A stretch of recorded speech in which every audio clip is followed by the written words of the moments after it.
Hey guys, welcome back to the shop. This is Zach over at NV Woodworks. So today's quick tips video is going to be the top 5 common mistakes beginners make when starting resin casting. So stay tuned, let's get started.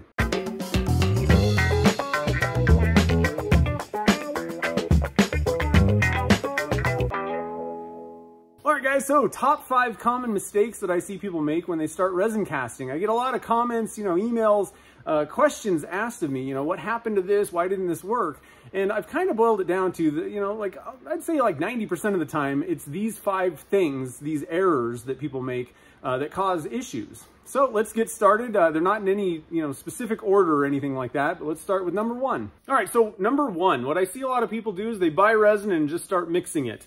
They don't read the instructions, and I recommend that you read the instructions, especially for something that you have never purchased before or used. The big things that you need to look for in the instructions are, how do you measure it? Do you measure it by volume or by weight? The other things are, what is the demold time? That's going to tell you how long, generally, how long you're going to need to leave it in the pressure pot. What's the working time? Just make sure you understand the resin, the product that you bought. So read your instructions and you'll be on the right foot to getting good castings. All right, now number 2, measure and mix properly and thoroughly. Like I said during number 1, make sure you understand, is it measured by volume or by weight? Because if you do it wrong, it's probably going to throw off your ratio and you're going to have curing issues. The other thing is measure accurately. Don't just kind of thumb it because, that could cause problems. And the problem is if you are not that accurate measuring, if there are problems, then you don't know if, was it, that I didn't measure it correctly or did I not mix it right? Or, there could be a lot of problems. And what I say when you're troubleshooting these things, the more accurate and the better you can do each type of step, the better off you're going to be diagnosing what went wrong. If it could have been a lot of things, then you have no clue and you got to kind of start over from scratch. Now, going with that, when you're mixing your resin up, make sure that you're mixing it thoroughly. Make sure you're scraping the sides and the bottom of the cup. You need to make sure that you're mixing up all of the part A and part B. If there are some chunks, like little globs of unmixed resin, that's going to be uncured resin in the blanks or, your final casting, and it's going to be kind of a liquidy pocket of just uncured, resin, basically. All right, so number 3, start out slow. What I see is a lot of people get into resin casting, and the first project that they attempt, never having cast resin before in their life, they try to do the most difficult, complex casting or large volume one, and then it fails, and then they're all upset. And I kind of have to I just shrug and say, well, what did you expect? It's not like if you wanted to get into running, you're not going to get out and start, running a marathon. You're going to run a mile, or something or less. So start out slow. What you'll get is you'll get a feel for how does it work? How does this all, the measuring and mixing and the, the pouring of it, the working time, you'll understand a lot better having practiced on something very simple, and you'll get early wins rather than big disappointments out the gate. That's kind of a surefire way to just disappoint you and make you quit, basically. So if you can get kind of some experience, get a few, simple castings that, maybe if you're a turner, you can make some pen blanks or bottle stoppers or something simple, turn it and have fun with it, but also learning what you're doing. It'll save you money, and I think that it'll be a lot more enjoyable if you kind of take it a little bit slow out the gate.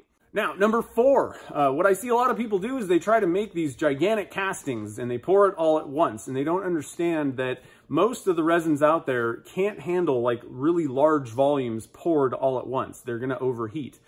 Resins give off heat, they exotherm, when they're curing, and if you have a giant mass of it, it's going to overheat, basically. It'll crack the blank, or you could have other, curing problems.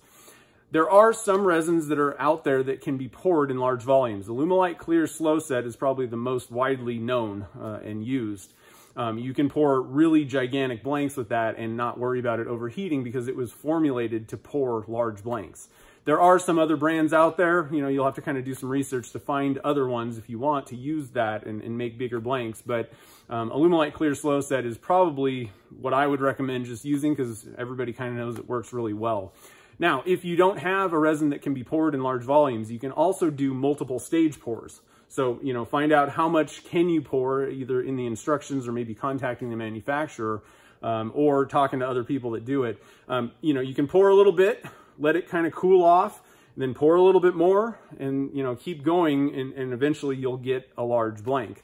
So there are ways around it. I find that it's easier just to kind of get something that actually you can do in one shot if that's what you're going for. All right, guys, so last but not least, number 5, avoid moisture. Resin generally doesn't like it. Most of them do not, and it can cause some problems, you know, with the kind of curing and all that stuff. So generally it comes from 2 different sources. One is materials that you are putting in the resin, or humidity in the air. So for materials, you want to either fully dry them out, or you want to seal off, you know, if it's just one edge. Let's say you're making a resin river table, seal that edge where the resin's going to contact it so that the moisture doesn't interact with the resin. If you're going to fully dry it out, like I said, if you're fully encapsulating the object, the material, it's better to just fully dry it out and even stabilize it. That can help out as well. I have a video on how to, you know, dry it out and how to know when you're down to 0% moisture content for things you're casting. I got a link on the screen here and down in the show notes for that. The other one is humidity levels. If you're in a super humid place, you really want to choose a resin that's not going to be as affected by moisture. And there are a few out there. I will say that Alumilite Clear is going to be the highest affected. Like polyurethanes and moisture do not mix at all. And that's what Alumilite Clear is made of. So, you know, avoid it. You can either try to get rid of the moisture using maybe a dehumidifier or an air conditioning unit. You may just say, I'm just going to wait until the humidity goes down, you know, in my area to cast. If there's no other way, like I said, maybe you can just choose, and you might have to contact manufacturers and discuss your situation, but find a resin that is not going to be affected by it if you are in a very humid area. So I hope this little list helps out. I know there's a lot of people that are just getting started with resin casting, and there's a lot of stuff to kind of go through when you jump into this. I wouldn't say that resin casting is super difficult in any way, but, you know, there's always these things like the do not do list. You know, if you start turning, or if you start, you know, doing photography or something, there's always a list of things that, you know, don't do this and you'll get better results. So hopefully this little list of 5 things will help you avoid problems with your resin casting. And if you're just getting started, I also have an ebook that really kind of covers a lot of these beginner mistakes and things to know before you really get jumping into resin casting. It's called The Beginner's Guide to Resin Casting, so it's available on my website. Like I said, it covers a lot of those beginner things. You know, what do you need to get started, some of the things to avoid, and also like choosing what resin you want to use. There's a little guide in there to kind of show you what the differences are between the top 3 types of resin. So anyway, it's available on my website if you're interested. I hope you enjoyed this video. If you're brand new to the channel, we do all kinds of resin casting projects, tips and tricks, and experiments around here. So if you're interested in that, definitely hit that subscribe button and that notification bell so you get notified when new videos get posted. So until next time, guys, happy casting.